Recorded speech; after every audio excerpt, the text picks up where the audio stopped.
Mula dah.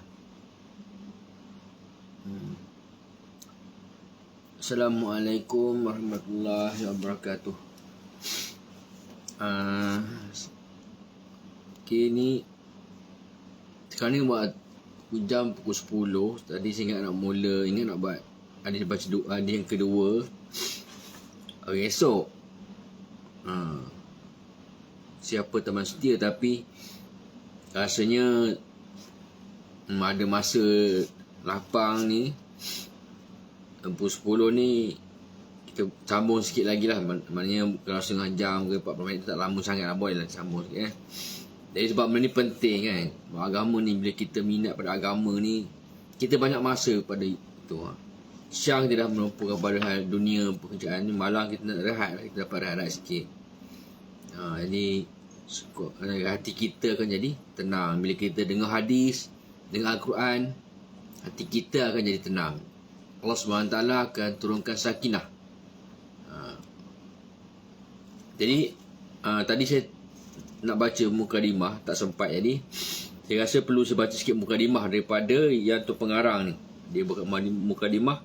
Nama dia apa tadi? Abu Ali Al-Banjari An-Nadwi.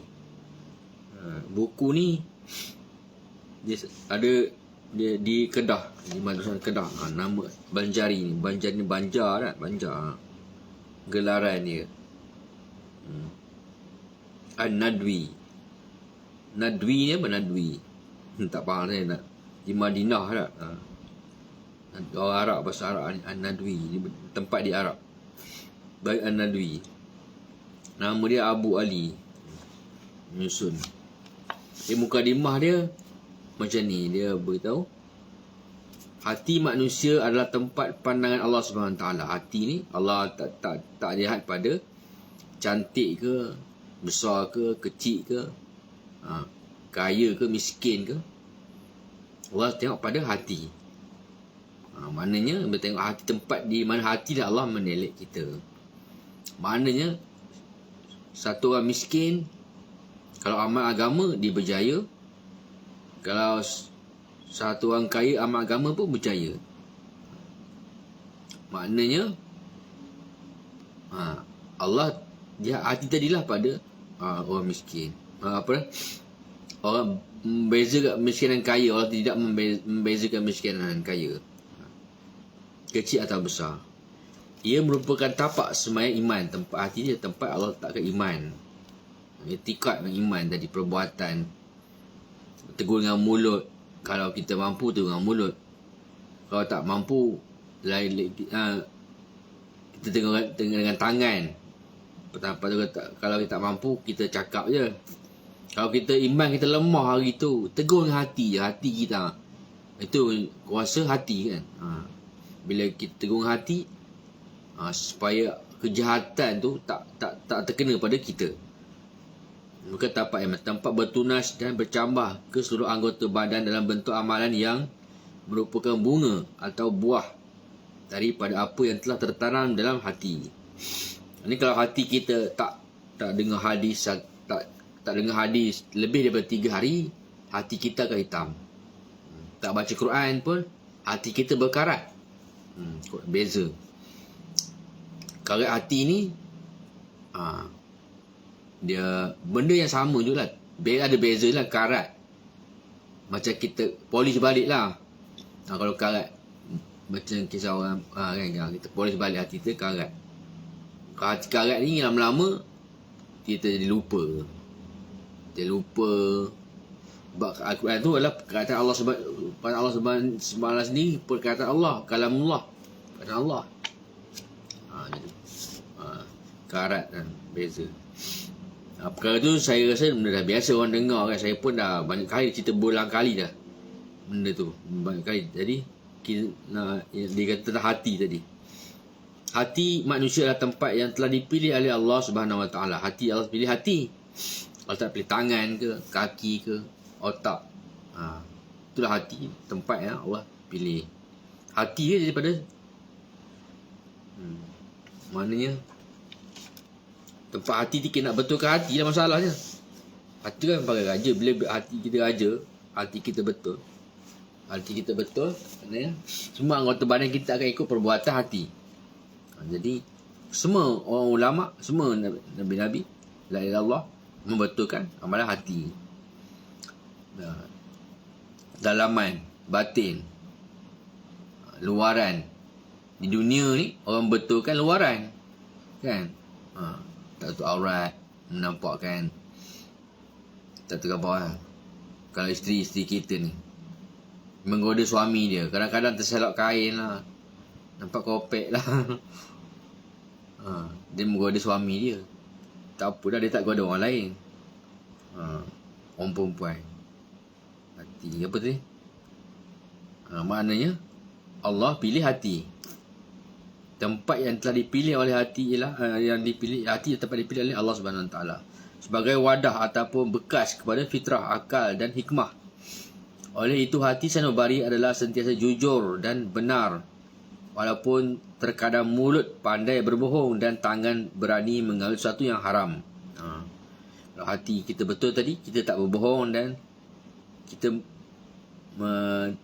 meninggalkan perkara yang haram, perkara yang Allah haram. Kita sebab hati betul. Kalau hati betul, semua anggota lain kan betul. Macam usaha dakwah, semua usaha atas dia kata usaha iman. Usaha atas iman tu hati lah. Allah tengok dalam hati. Iman sebesar zarah, Allah bagi surga 10 kali dunia. Hati manusia pula adalah raja bagi seluruh anggota badan. Ia merupakan sumber pergerakan dan tindakan. Maka apabila hati itu baik, akan baiklah seluruh anggota badan. Dan apabila hati itu rosak, maka akan rosaklah seluruh anggota badan. Seperti apa yang disabdakan, saya baca saya ringkas, saya malah nak melalut lah. Jadi semua orang dah faham dah. Sebab saya tidak baca hadis ni mukadimah, saya bukan nak baca, saya nak cuma penerangan sebagai supaya kita nampak apa yang saya nak beritahu kat sini. Seperti apa yang disabda Rasulullah SAW dalam sebuah hadis yang berbunyi, mata hadis ini yang saya baca lah, artinya perhatikan.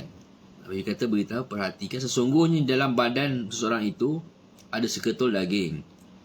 Seketul daging, apabila ia baik maka baiklah seluruh anggota badan. Apabila ia rosak maka akan rosaklah sekalian anggota badan. Ketahuilah, itulah yang dikatakan hati. Hati ni benda yang tak nampak lah. Tempat iman lah. Nak betulkan iman. Yang kita makan tu hati lah.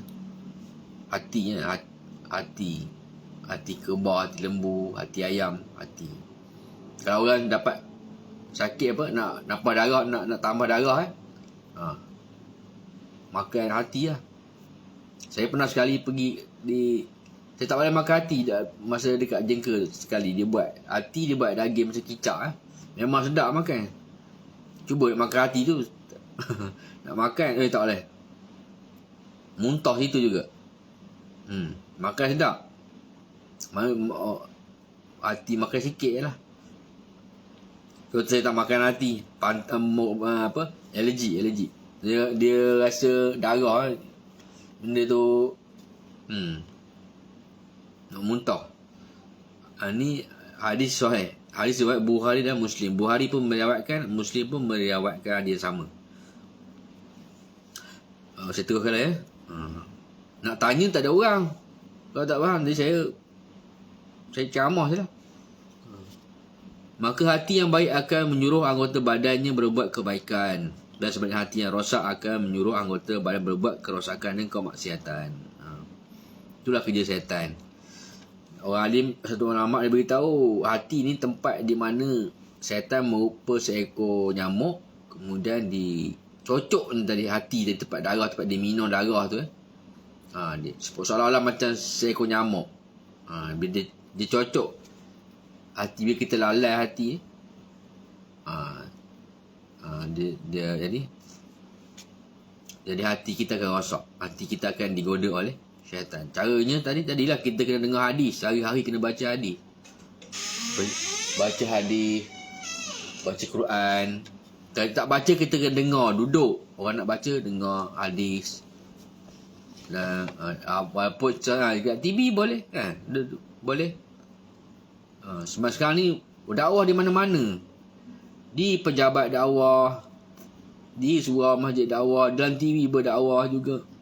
Tak cukup lagi kan, di kedai kopi pun berdakwah kan, cerita boleh cakap-cakap iman. Sekarang ni. Tapi tu tak boleh lah. Sebab itu bukan tak boleh lah, cuma kita dengar sambil lewat, sambil gitu ya. Tapi ni saya baca ni untuk kita, supaya masuk kita ingat benda tu, supaya kita ingat. Tapi 3 hari kena hadis. Lama tak baca. Pada mulanya hati setiap insan adalah baik. Allah ceritakan mula-mula baik hati tu. Hati seorang telah diciptakan oleh Allah SWT menerusi fitrah manusia yang semula jadi, dan meminati dan mencintai setiap yang baik dan membenci setiap yang tidak baik. Jadi fitrah macam kisah fitrah, kembali kepada fitrah asalnya hati tu. Macam bayi lahir, bila dia dah umur masuk 3-4 tahun, orang Islam, Allah nak kita bentuk anak dia sama ada Nasrani atau Yahudi kan, sama fitrah dia. Dari mak ayah dia tahu ni fitrah dia manusia. Bila dia pandai, dia pun memilih kan, dia tahu mana yang baik. Fitrah budak-budak kecil yang bayi-bayi bila besar, sebab tengok dia menangis. Bila dia menangis, bila budak nak minta susu, sama kan. Cuma beza dia cakap orang putih, mak dia dah ajar dia Islam. Mana kita beruntung lah, kita jadi orang Islam, dilahirkanlah Islam, dapat orang Islam. Tapi kalau bila dia dah dalam keluarga Yahudi Nasrani, dia tahulah yang dia tu, dia masukkan orang yang bukan Islam. Dia balik lagi, dia akan fikir lagi. Bila dah hati dah gelap, dia tak minat lah. Bila hati dah gelap, sebab apa? Dia tak dengar hadis lah. Tak dengar hadis, tak baca Quran. Dia berjudi, dia main pusat hiburan, pergi ke pusat hiburan banyak. Dia hati gelap, cakap apa tak dengar. Tak apa, esok baru taubat kan, sempat lagi taubat. Mainan iblis syaitan, itulah mana kerjanya. Lama-lama dia pun fikir, akhirnya masuk surga. Tak tahulah. Satu yang kita risaukan macam ni kan, orang alim pun risau juga. Alim banyak Nabi beritahu kiranya seorang Islam, Nabi dia kalau meninggalkan sembahyang dengan sengaja, jatuh kafir. Betul tak? Dia jatuh kafir. Apa maksud kafir? Kafir ni dia seolah-olah dia Islam ni telah hilang daripada diri dia. Sebab terlalu banyak maksiat dilakukan, sikit-sikit lama-lama, bila dah takut-takut nanti masuk neraka selama-lamanya. Betul tak? Itu yang kita risaukan. Sebab iman, kena jaga iman ni kena jaga. Kita kena ada hubungan dengan orang, ada hubungan dengan markas. Ada hubungan. Kita orang-orang yang agama, kita kena baik-baik. Itu yang kita risaukan. Saya cakap sebab itu yang kita cakap dia main-main ni kan. Tak apalah kalau dia macam ayat tu, insya-Allah tak apalah, sikit je lah. Bagi kita takut iman tercabut. Bila suatu orang berzina, iman dia telah tercabut. Minum arak, iman dia telah tercabut. Maka orang lama hukum ni dia buat gitulah. Dia masih Islam pada nama, tapi hati Allah itu rahsia Allah. Yang kita takut itulah. Okey. Jadi kalau macam tu, nak macam mana? Salah diri sendiri, tak salah orang lain. Orang dakwah hari-hari, berdoa, risau, fikir risau kan. Nabi ajar sahabat yang risau.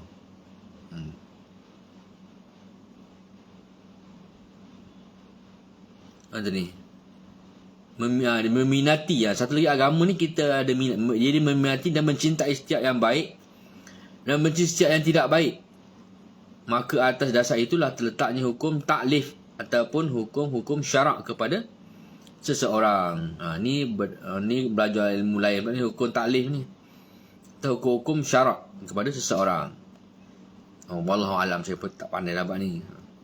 Tapi nanti saya kalau ni taklim saya rujukkan semua, dia tanya ustaz apa benda syarak. Syarak ni hukum agama dari segi itu iman, dari segi hukum dia itu dari segi hati.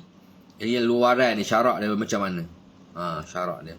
Kemudian lalu Allah SWT menyempurnakan pemberiannya Allah kepada insan dengan mengutus para rasul yang membimbing manusia ke jalan kebenaran, dan juga Allah SWT menurunkan kitab-kitab untuk menjadi pegangan dalam hidup di dunia ini dan untuk menjamin kebahagiaan mereka di akhirat nanti.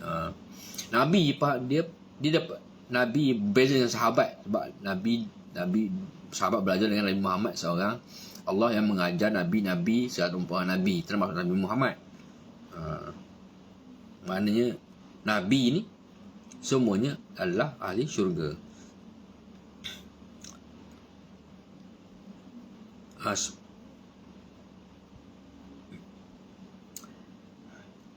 Membimbing manusia, dia mendapat mukjizat wahyu daripada Allah SWT dan malaikat Jibril. Wahyu, dia berjumpa malaikat Jibril dan berajarkan tentang kitab-kitab suhuf semua kan. Tugas Jibril menyampaikan wahyu kepada Nabi Muhammad.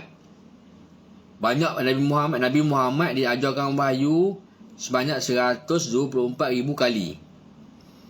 Itu saya ingat. Lepas tu dia ada Ulul Azmi tu, Nabi Jibril berjumpa dengan, yang saya tahu Nabi Ulul Azmi lah, dan sebenarnya Nabi-Nabi yang lain. Banyak Nabi Ibrahim yang banyak ujian, banyak jumpa dengan Jibril.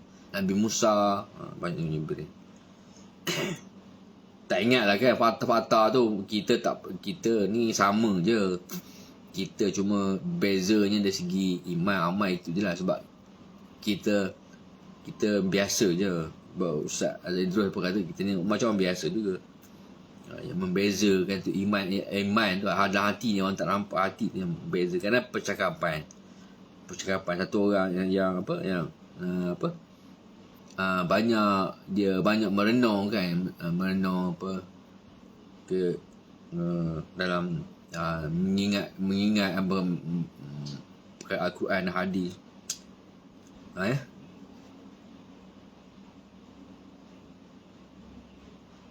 Jadi mengikuti jalan yang ditunjukkan oleh para rasul dan berpegang teguh dengan kitab-kitab yang diturunkan, mereka akan dapat memperoleh petunjuk. Kalau dia ikut jalan yang Nabi bawa tu, Allah SWT akan beri petunjuk pada dia. Nabi dia beri tentang kalimah la ilaha illallah, kemudian dia mendapat petunjuk. Bila dia kenal dengan Allah, maka dia bacalah kitab-kitab yang dibawa oleh rasul-rasul tadi, mendapat petunjuk. Nabi membawa petunjuk dan Allah memberi hidayat, dan dia ada taufik. Allah memberi wahyu kepada petunjuk, Allah memberi hidayat kepada kita, mendapat taufik untuk beramal dengan cara yang ditunjukkan oleh Allah dan rasul-rasul. Amal yang membawa mereka ke syurga, membawa mereka mencapai keridhaan Allah SWT dan terhindar daripada jalan kesesatan yang dimurkainya. Jadi kita ikut jalan tu. Lepas Allah kata dalam surah Al-Fatihah tu, ihdinas siratal mustaqim siratal ladzina an'amta alaihim ghairil maghdubi alaihim waladdallin. Tunjukkanlah kami ke jalan yang lurus, iaitu jalan yang engkau beri nikmat, bukannya jalan yang engkau murka dan jalan yang engkau orang telah disesatkan. Yang disesat oleh Allah SWT. Itu yang kita takut tadi. Itu je lah sikit. Ada lagi mukadimah dia panjang juga, tapi saya terangkan secara ringkas je lah. Sebab kalau cerita ubat ni lama. Kita pergi kata hadis yang kedua mufrad ke hadis penawar hati, nama dia. Bukan mutiara, bukan hadis mutiara hati, hadis penawar hati. Kalau orang tersilap, mutiara penawar ni kan ubat kan, syifa. Syifa ni banyak sebenarnya. Dalam jemaah tabligh tu dia manzil. Dan Absam Bana ni dia buat ni dalam ni apa? Yang ni penawar hati ni hadis penawar hati, hadis 40 hadis ni banyak di Indonesia kan, banyak ilmu. Indonesia tu orang agama ramai, dia lagi banyak lah benda gini. Dia belajar ke DU, universiti dia buat. Di Malaysia ni masalahnya, Kumpulan tarikat ni dia kena ada pengesahan daripada Jabatan Agama. Ada yang sesat, bukan sesat lah, dia kena ada bersijil, ada berzikir dengan cara yang tidak sesat, cara yang dibenarkan kerajaan. Ni dia kena minta permit. Kalau tak ada permit, ada banyak saya, tapi tak tahulah di sini macam mana. Kita belajar tu dia kalau kita pergi ke madrasah, tempat-tempat itu ada lah. Ada, tapi orang tak cari sangat benda gitu orang tahu benda tak ramai. Yang sekali banyak tu Al-Quran, benda-benda itu sebenarnya benda dari segi pengetahuan saya, pengalaman belajar gitulah tentang zikir sebenarnya lambat lagi. Bukan lambat lagi lah, kesesatan yang berlaku, kesesatan ni belum ada lagi orang yang untuk mengatasinya. Benda ni sebab dakwah memang dia bergerak dia belum sampai ke hari kiamat. Akan lahir lagi untuk guru yang lebih hebat. Dan jemaah tabligh ni akan ada satu jemaah tarikat lagi. Lepas tu baru tu Imam Mahdi. Tu Imam Mahdi, barulah Islam akan tertegak, sehingga kan bila itu tanda kiamat. Turun Nabi Isa daripada langit, di kubah putih di Damsyik. Kata di Mekah, di Damsyik, Syria. Turun. Dia akan bergerak di belah-belah selatan tu. Di belah-belah Kazakhstan, Turkistan, Turkmenistan, situ tempat dia. Dia campur Cina dengan orang-orang putih. Orang Cina dengan orang putih. Sampai sana. Nak melalut lah. Sebab saya suka, memang suka saya maksud saya nak bagi faham betul-betul. Kena tanya kan, jangan gitu kan. Bagi faham betul kan, kalau nak satu-satu. Kan tanya tak ingat. Macam satu ilmu bagi saya ni dapat dari ustaz tu buat. Ada 4 orang wanita yang paling mulia sebelum kelahiran Nabi dan selepas kelahiran Nabi. Satu orang yang paling yang mulia, nombor 1 perempuan Asia, isteri kepada Fir'aun. Lepas tu Maryam, mak kepada Nabi Isa selepas kelahiran Nabi. Lepas tu Khadijah binti Khuwailid. Lepas tu yang keempat, saya tanya kawan saya kalau nak belajar, siapa yang keempat? Betul dia jawab. Saya ingatkan dia kata apa namanya, Fatimah tak? Dia Fatimah. Inilah yang perempuan yang paling alim di dunia masa zaman Nabi, yang diiktiraf dia punya kealiman dan yang isteri orang yang solehah. Ada buku tu, dia ada 21 orang nama perempuan, ada 21 orang. Ada batu dia termasuklah di salah seorang daripadanya. Zaman sahabat ada orang nama Jemilah, satu putih satu hitam. Lepas tu ramai lagi lah. Kebanyakannya zaman sahabat lah. Dan zaman apa? Zaman Salahsudin apa? Zaman tabi'in, zaman selepas tu. Sahabiah. Ada 21 orang. Zaman ni tak ada lah, mana ada lah. Tak wujud dalam benda gitu. Maknanya sebelum zaman Nabi Muhammad dan zaman ni tak ada lah. Yang ada sekarang ni lelaki. Kalau ada zaman ni siapa yang kita tengok. Tengok dalam TV, ustazah tak boleh, mana boleh. Masuk dalam TV orang perempuan. Tak tahu khabar haram. Sebab dia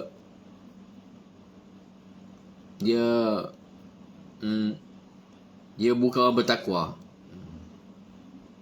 Kalau di apa, Pakistan, di belah-belah sana tu ada lah. Isteri-isteri pada mana-mana ni ada lah. Kita tak tahu. Siapakah teman setia? daripada Anas. Saya baca sikit matan dia.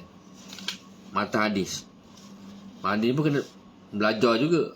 Matan tu maksudnya bahasa Arab dia. An Anas radhiyallahu anhu an-nabiy sallallahu alaihi wasallam qala yatba'ul maita salasatun ahluhu wa maluhu wa amaluhu la yarji'u sani. Orang ramai hafal ni. Wa yabqa wahidun yarji'u ahlahu wa malahu wa yabqa amaluhu. Tafakun alaih.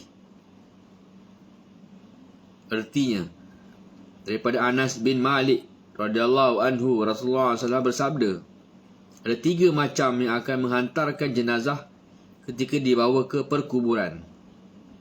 Orang mati, ada 3 perkara yang dibawa orang mati ke kuburan, iaitu keluarganya, hartanya dan amalnya.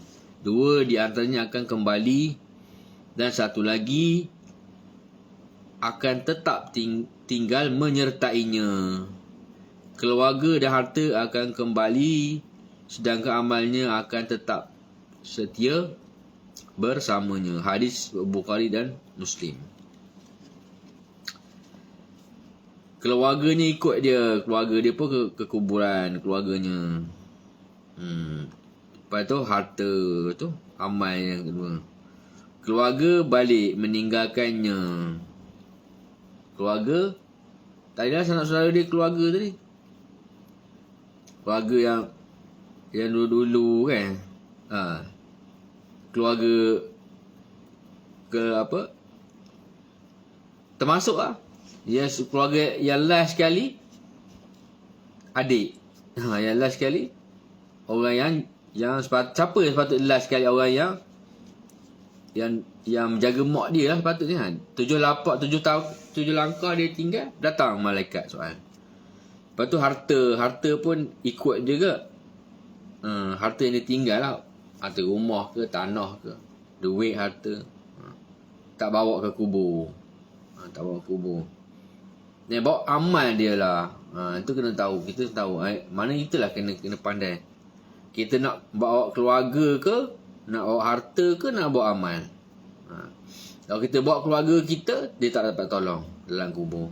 Masa dunia, keluarga tugas dia adalah membubuhkan silaturahim. Keluarga ni kena membubuhkan silaturahim, baru keluarga dia boleh menolong dia. Keluarga dia tinggal keluarga. Kalau dia pilih harta, kena pilih harta kan, tanam dalam kubur, boleh harta selamatkan dia. Tu orang kata itu karut semua ada. Semua maknanya itu dia reka-reka je, tak ada bendanya. Harta, amal. Maksudnya kalau orang cerdik dia tak ada masalah. Amal lah yang orang yang cerdik yang pilih amal. Ada beberapa amal, inilah salah satunya amal. Kita baca hadis, kita baca Quran, amal. Kita dakwah, ikut jemaah kumpulan dakwah, amal. Amal tadi tu, kalau kita orang ikut, orang dengar amal kita, dapat pahala tu lah yang tapi amalan. Salah satunya wakaf dengan amal, wakaf, infak, dapat pahala yang berterusan. Ni ustaz khabar lah. Kalau Allah terima, kalau tak terima,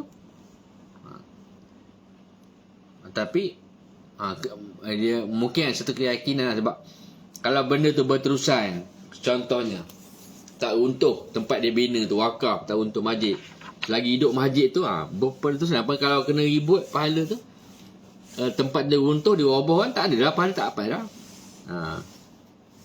Amal, pahala. Amal yang paling penting sekali ialah Al-Quran, nombor 1. Amal Al-Quran lah yang akan membela kita di dalam kubur. Amal Al-Quran, dia syafaat dia lepas Nabi, Al-Quran syafaat yang akan menolong kita. Ulama, bila kita ada dapat syafaat Al-Quran yang terutama orang yang hafal Al-Quran lah, orang yang beramal dengan Al-Quran lah, orang hafiz Nabi ulama beritahu dia seorang hafiz Al-Quran. Amal Al-Quran, lepas tu Nabi pun boleh bersyafaat pada dia. Dapat syafaat Nabi tu banyak cerita dah kan, selawat, zikir, la ilaha illallah, untuk dapat syafaat. Amal aku apa tu? Yang ni Al-Quran. Lepas tu sembahyang, puasa, zakat, haji, zikir. Dia akan datang mengiringi mayat tu tadi. Mengiringi mayat tu tadi, dan dia beritahu pada malaikat, bila malaikat Munkar Nakir datang pada dia untuk soal tentang jadi Al-Quran pun yang kita baca tu, yang kita amal yang tu, dia kata pada malaikat tadi, saya jangan hampiri orang ini. Malaikat datang dalam keadaan yang wangi, lepas tu dengan hampir orang ini, saya akan membawa dia sehingga dia ke surga. Dia akan menemani sehingga orang tadi, Quran tadi, sehingga ke dalam syurga. Lepas dia sampai syurga, tak tahulah dia jadi apa pula lepas tu, tak tahulah. Banyaknya orang lelaki lah, orang perempuan orang perempuan dia bukan kepada suami dia kan. Ni orang lelaki. Apa amal. Lepas tu bagi satu contoh, Mona Syamil beritahu, contoh dia macam ni lah, polis kan, polis, askar, tentera, kesihatan, jabat-jabat, dan dia selamat kita.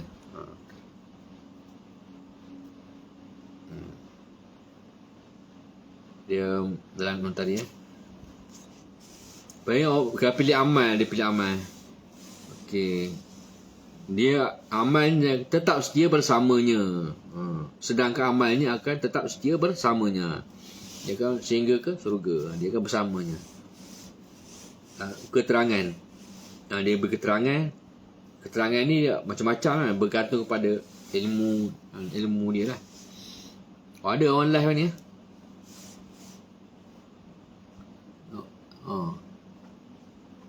teh ya ada ke? Tapi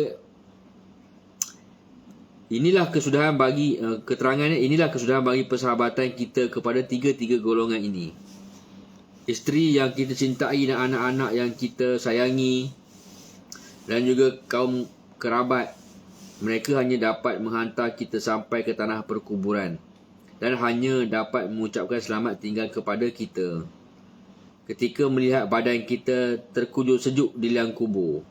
Tiada seorang pun yang bersedia untuk menjadi teman kita di kesunyian kubur. Macam baru ni, manja, mak saya meninggal lah. Ayah saya meninggal, anak saya meninggal tahun 2014. Lepas banjir tu. Kecil, umur 3 hari, umur 2 hari. Ayah saya meninggal tahun COVID tu, 2019. Mak baru meninggal lagi, tak sampai lagi 4 bulan. 3 bulan, lagi bulan 4 bulan 2 tu, hari 1. Abah meninggal hari Jumaat. Dia meninggal hari 1. Dia cakap, dia kata, mak kalau nak mati bulan puasa. Tak ada yang puasa. Dia mati awal, insyaAllah. Cium mayat dia buat sejuk. Macam saya pegang, macam cium dahi mak tu kan. Sejuk betul. Nak terkedu rasanya. Sejuk. Yelah, menangis lah sikit kan. Mak ni orang hantar khabar. Kalau mak ayah kita meninggal, tahan lagi, taklah sedih sangat. Tapi kalau mak ni kita ingat, orang perempuan lah, 5-6 tahun tak hilang lagi dia punya kesedihan tu. Dah lama lah. Umur dia 75. Abah 70, Abah 80, dia 75. Tiada seorang mereka akan pulang. Mereka tadi, kita tadilah, keluarga kita tadi dah tanam kubur apa semua, dah siap dah, kapan tutup tutup dengan kayu kan, liang lahat apa semua. Ada gambar, tak share lagi gambar tu. Ada dalam Facebook, lupa ada gambar. Nak kabar nak buat tu dulu, buat kepuk dulu. Tak buat lagi mahal. Banyak duit tinggal 20,000. Mereka akan pulang setelah menimbuni tanah di atas liang kubur kita. Dia maksudkan kita ni. Dan cara ke orang lain, kita ni macam mana? Kita. Dia tu pula harta yang kita kumpulkan dengan membanting tulang dan memeras keringat. Bahkan terkadang dengan mentaruhkan nyawa. Semuanya akan kita tinggalkan untuk ahli waris. Macam ni. Harta kita kumpul banyak kan. Dia dapat harta yang dapat pahala. Harta tu dengan membanting tulang. Teruk kita kerja untuk keluarga.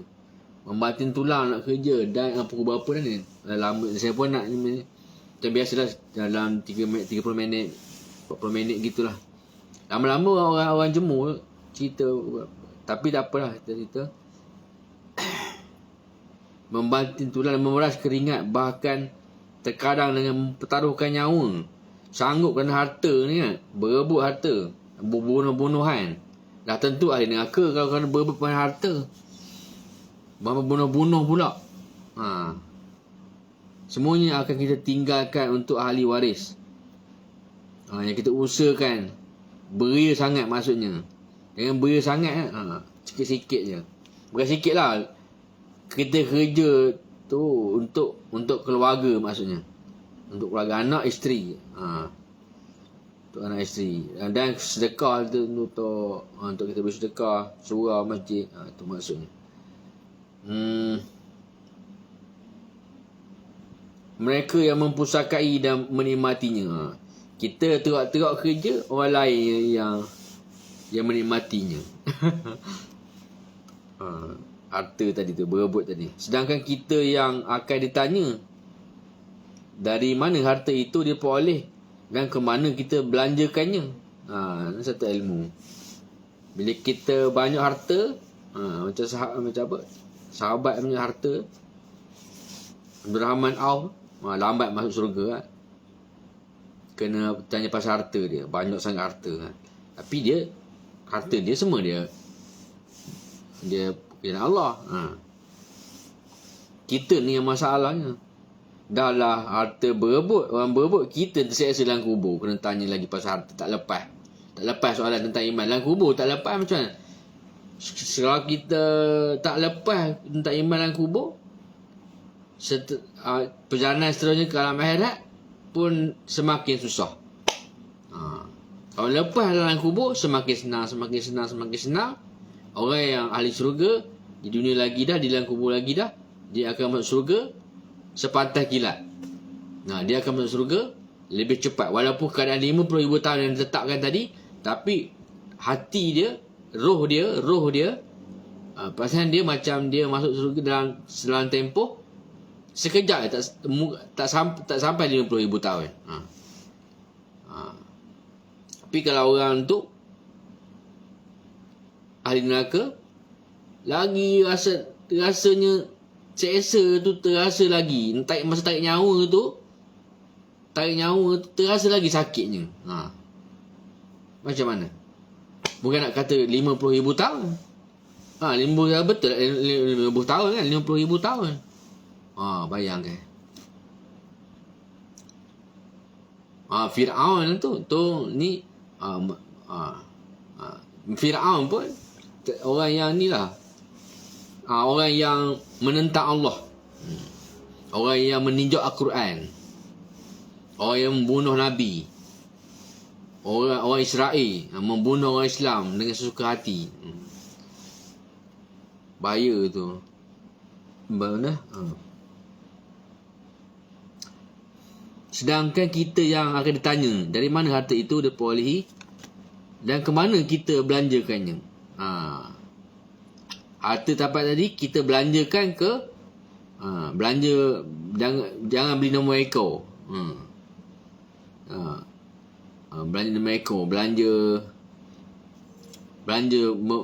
nombor ekor. Berjudi. Macam-macam lah. Berjudi lah. Duit banyak lah berjudi tu. Duit berbilion-bilion kerajaan buat jambatan, buat untuk rakyat. Rasuah. Dia rasuah, dia beli harta. Beli harta emas. Dia suka tengok tapi makan sama je. Orang makan sepinggan, dia makan sepinggan je. Duit banyak apa. Caranya kalau duit banyak, bina masjid. Banyak duit. Bina masjid. Bina pusat-pusat pusat asuhan. Anak yatim. Satu saya baru dengar bagi. Kalau kita nak, tadi tentang amalan sebelum habis ni, cerita sikit tentang tadi, yang kita belajar. Dalam kubur tentang iman tadi, kita dah lepas dah iman. Sekali tanya je dah lepas dah jawapan ni. Lepas tu semayang, tanya tentang solat, puasa, zakat, haji pun dah lepas dah. Dia dah selawat pada Nabi dah, jumpa Nabi dah, dapat minum air Kausar dah jumpa Nabi, dapat selawat, jumpa semua Nabi. Masa tu, lepas tu yang terakhir ialah di titik sirat. Di titik sirat ni ada 4 pertanyaan. Salah satunya ialah kita membantu janda, orang yang kematian suami kan. Dia kata, tuan kawan ni, bukan janda boleh, kalau kita anak yatim pun boleh juga. Kita bantu anak yatim, itu pun satu boleh juga.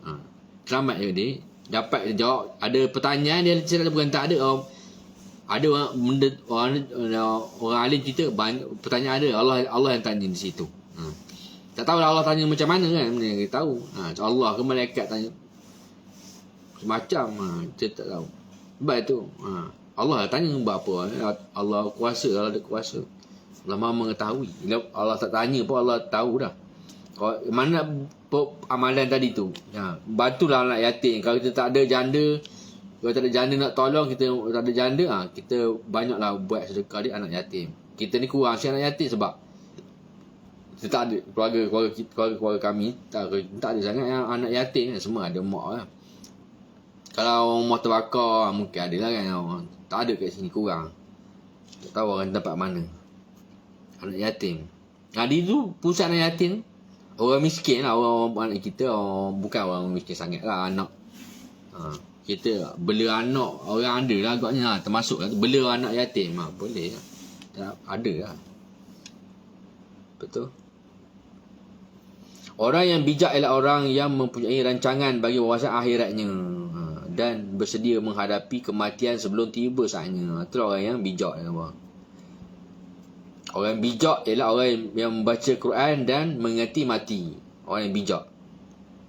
Orang yang bijak ialah orang yang mempunyai rancangan bagi wawasan akhiratnya dan bersedia menghadapi kematian sebelum tiba saatnya. Bijak Nabi kata. Orang yang baca Quran, orang yang mengerti mati, itu orang yang bijak. Mengerti mati dia sedia lah. Betul lah tu. Orang yang cerdik. Orang yang bijak dari segi agama. Bukan orang yang berpelajaran tinggi. Bijak dalam bidang dunia, tapi bidang akhirat tak tahu benda. Macam nampak elok kan. Tapi baca Quran, banyak salah. Mahraj tak betul. Baris tukar-tukarnya, main-main pula Al-Quran. Lepas tu orang kata belajar. Kalau belajar takkan jadi gitu. Macam tak betul je. Banyak orang gitu. Orang pandai Al-Quran ni bukan ramai sangat. Sebab itu saya tak nak, saya tak berapa berbaik-baik sangat orang macam ni. Nanti kita pula susah. Ada kan. Ada.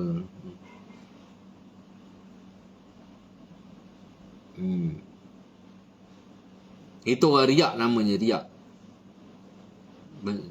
Tetapi orang yang terpedaya ialah orang yang banyak berangan-angan, mengejar dunia dan menimbun harta.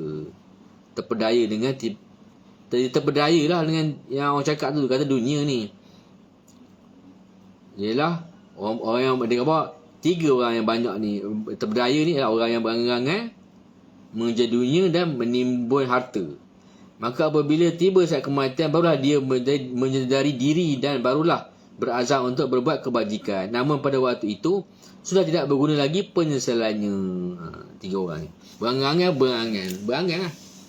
Berangan nak jadi orang bertakwa, beli jubah banyak-banyak. Lagu tu dia kata apa? Tutup hati dengan jubah. Allah tak tengok jubah, Allah tengok hati.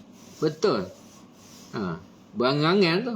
Orang taufik. Bila dapat ada petunjuk, mendapat hidayah, taufik. Dia dapat taufik, Allah beri dia berangan dulu. Berangan kan, niat, benda niat, berangan. Tapi bila dia tak ada taufik, Allah tak beri dia taufik, dia tak mampu sebab iman dia dah ada apa? Dia tak tadi tu. Dayat dia sikit sangat. Dia belajar, dia tahu pergi Mekah. Dia tahu belajar gitu. Syarat dia memang semua kena dakwah syarat dia. Itu macam Nabi-Nabi lah. Ada orang selamat. Anak dia masuk surga juga, tapi tak keluar apa, tak ada ikut dakwah pun, masa kecil meninggal. Bila dari situ tadi apa tadi? Dia tidak berguna lagi. Dia mengejar dunia. Dunia duit lah. Orang kaya kan mengejar dunia. Dunia ni maksud apa? Orang mereka panggil dia apa? Dunia kan. World. Mereka, we are world. Dunia. Orang putih. Dunia dia. Dengan dunia dia ialah KLCC lah. Kumpulan-kumpulan kereta kebal. Dunia dia. Dunia dia porno lah. Porno dia pelakon, penyanyi, itu dunia. World. Mereka is world. Mawi world. Itu dunia. Dunia di bawah tapak kaki sahabat. Bila sahabat dapat dakwah, bila kita ambil usaha agama, dunia ni, kalau kita baca Quran lah, kita baca Quran, alah, kita dapat Quran senang je, matematik, bahasa Inggeris, semua senang je orang. Awak dah ambil akhirat, dunia ikut awak. Sebab dia hafal. Tengok tu, Maulana apa? Munhamid tu, bawa ilmu dia tak tahu dah. Dah jadi taraf apa dah. Muhadisi nak boleh karang kitab. Antara yang terbaik lah. Di khabar, orang khabar yang terbaik sahabat apa dia? Ibnu Abbas. Dia bukan orang kaya. Dia bukan, dia kehidupannya tu orang takwa. Jadi macam tu lah. Kita kalau dapat takat, insya-Allah kalau kita dah pencen esok, niat di masjid surau, berpakaian orang bertakwa, pakaian jubah sama lah. Orang bertakwa. Orang bertakwa nampak kehidupan dia pandai jaga nombor tu, berjemaah tak tinggal. Tengok dunia ni macam hina. Dia tengok dunia kan. Orang bertakwa tengok hina orang dunia ni. Dia tengok dunia ni hina. Dia kata orang bertakwa. Saya pakai ni, saya tak nak, saya pun tak minat lah. Dah tua, insya-Allah.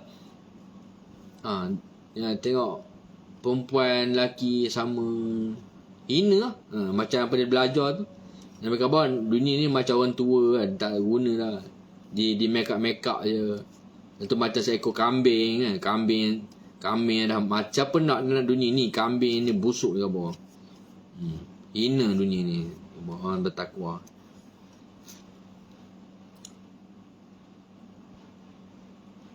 Apa tu?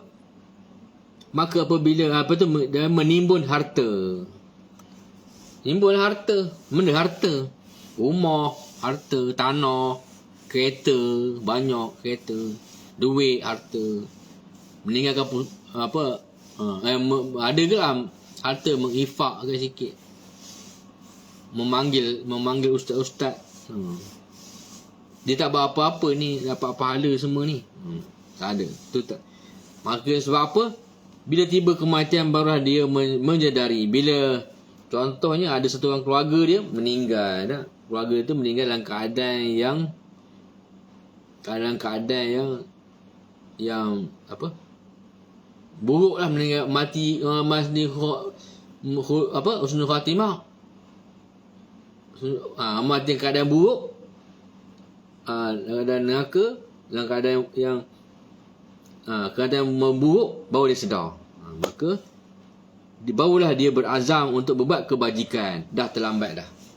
Bila dia dah buat nak bertaubat balik, Allah dah tak terima taubat dia. Allah dia bertaubat lagi.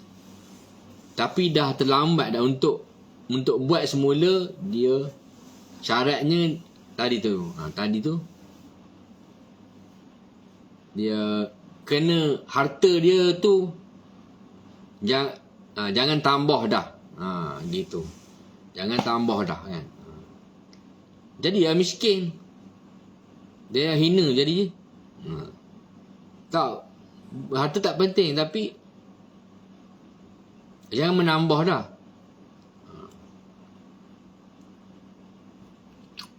Kalau pasal menambah ni dia lah. Simpan janggut ke, keluar 3 hari ke, keluar 40 hari ke, pergi haji awal sikit ke, lepas tu duduk pondok, pergi belajar pondok. Jangan jadi imam. Ini baru alim sikit, orang dah tiba-tiba alim. Bila masa pula dia ni tiba-tiba alim. Dulu aku tengok dia ni hari dunia banyak, tiba-tiba dia alim. Terkejut aku. Kan tak pernah tiba-tiba jadi imam, membangi ustaz, menjadi menghafal. Itu cakap riak. Ikhlas lawan dia riak. Ikhlas lawan dia riak. Dapat ikhlas. Tak payah belajar, sahabat tak belajar ikhlas. Yang ulama dia kaji. Ikhlas macam ni nak dapat ikhlas. Itu dapat ikhlas. Dia sahabat tak belajar ikhlas. Dia menentukan.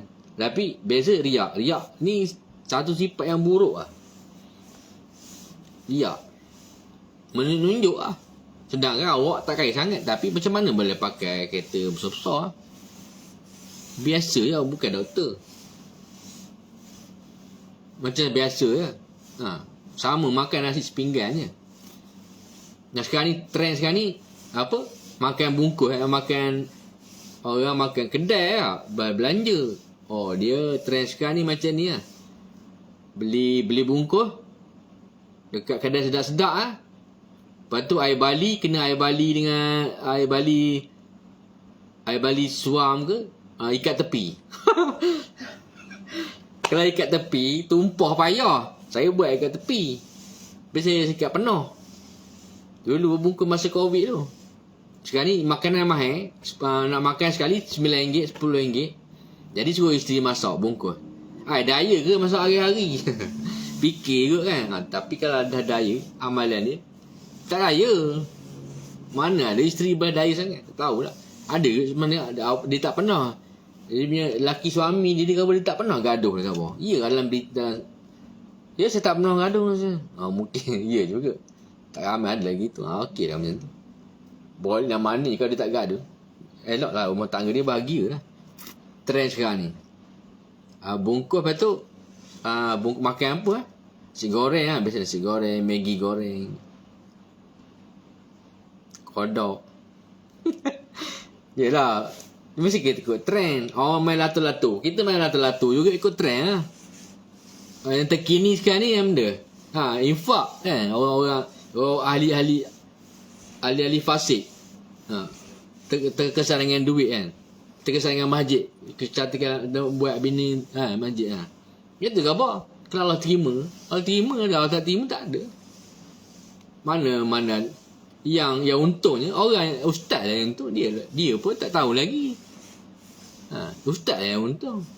Dia menjayakan, dia minta. Betul lah.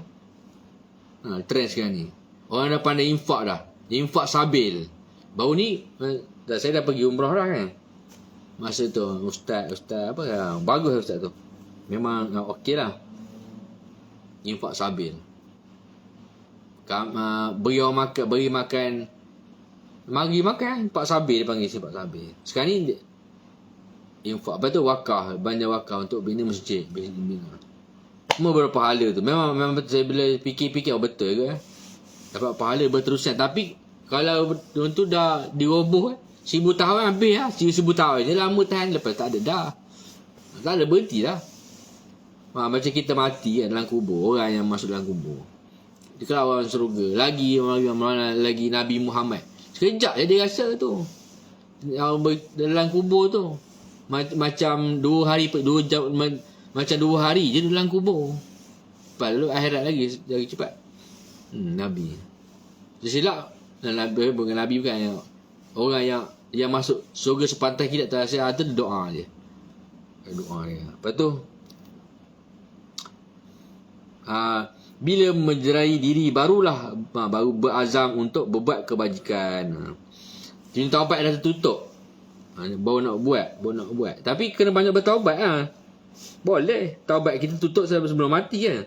Tapi dia kata begini, namun pada waktu itu sudah tidak berguna lagi penyesalannya. Dan dia menyesal lah.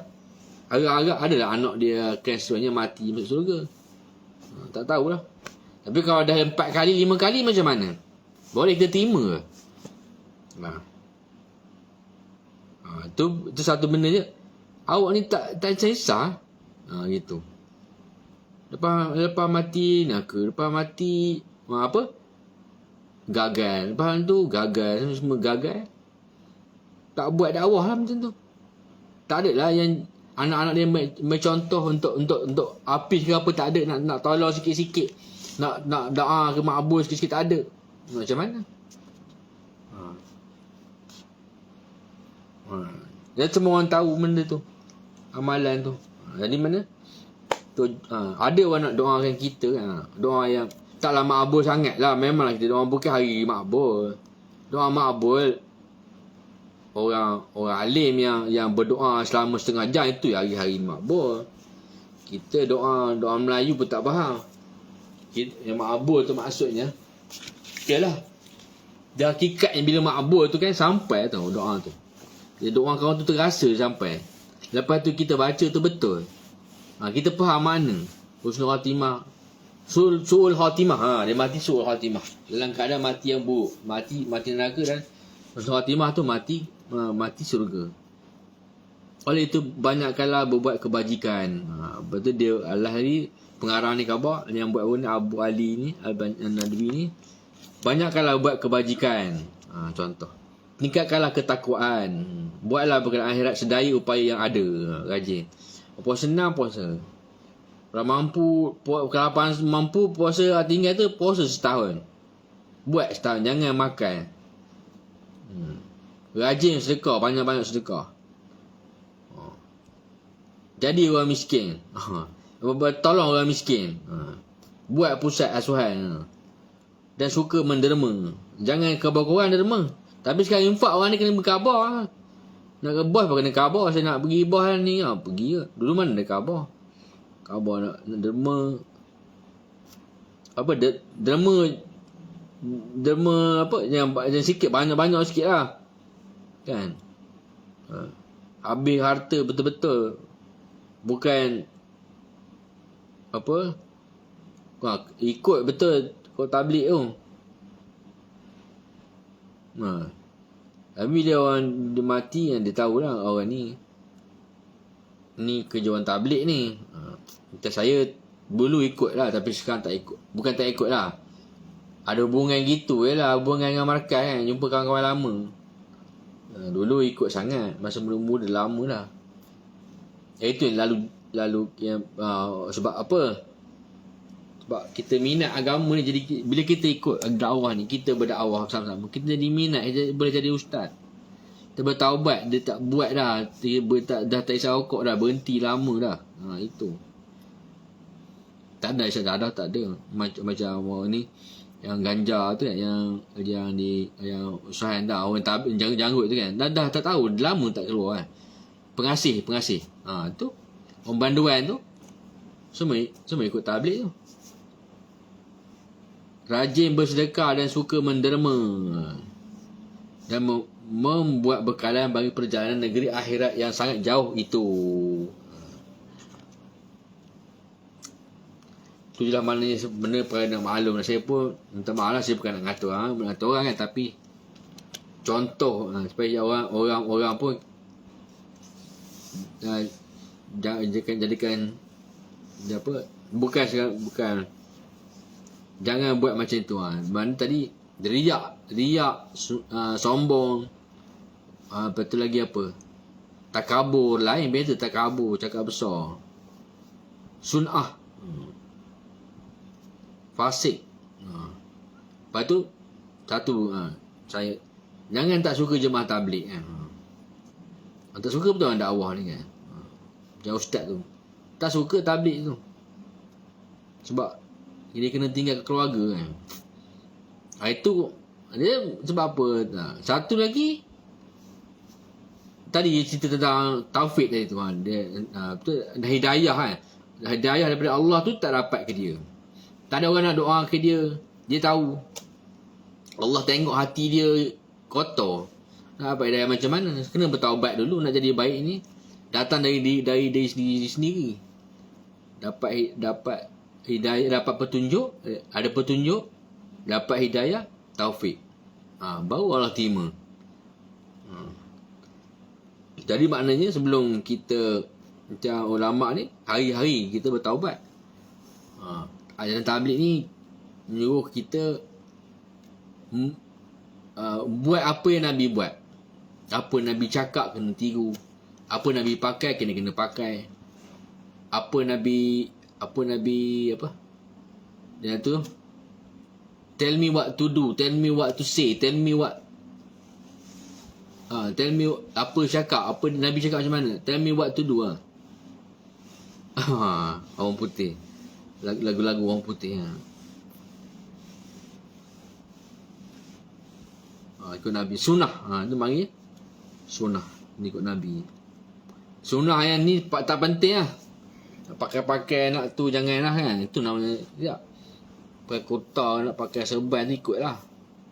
Tapi yang sunnahnya ialah tadi tu lah. Berdakwah, bertaubat. Taubat. Betulkan hubungan manusia, hubungan Allah dan hubungan manusia. Sebelum saya dah malam pukul 11 ni, jadi saya nak doa sikit lah. Doa supaya apa yang ni saya dapat teruskan menjadi pahala bagi kita. Betul. Doa apa? Istighfar keampunan. Selawat keampunan. Billahi minasyaitonir rajim. Wa qala rabbukum ud'uni astajib lakum. A'udzubillahi minasyaitonir rajim. Bismillahirrahmanirrahim.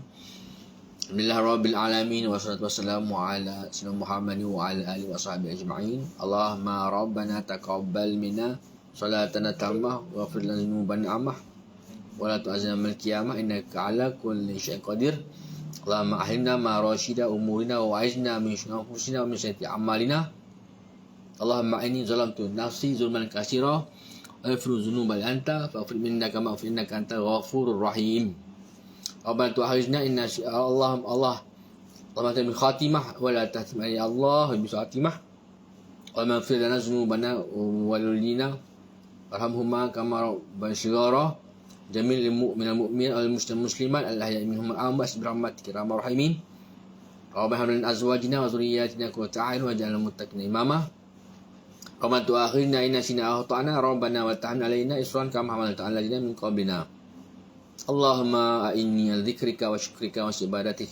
Allahumma a'inni ala dzikrika wa syukrika wa ibadatik. Allahumma a'inni ala dzikrika wa syukrika wa ibadatik.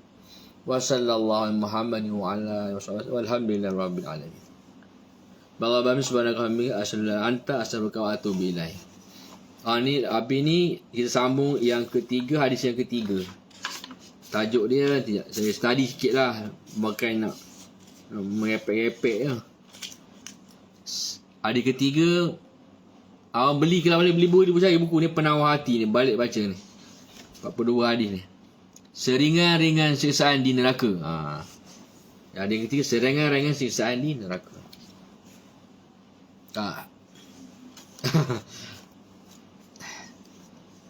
Jumpa lagi, bye. Alhamdulillah gitu. Wal asr inna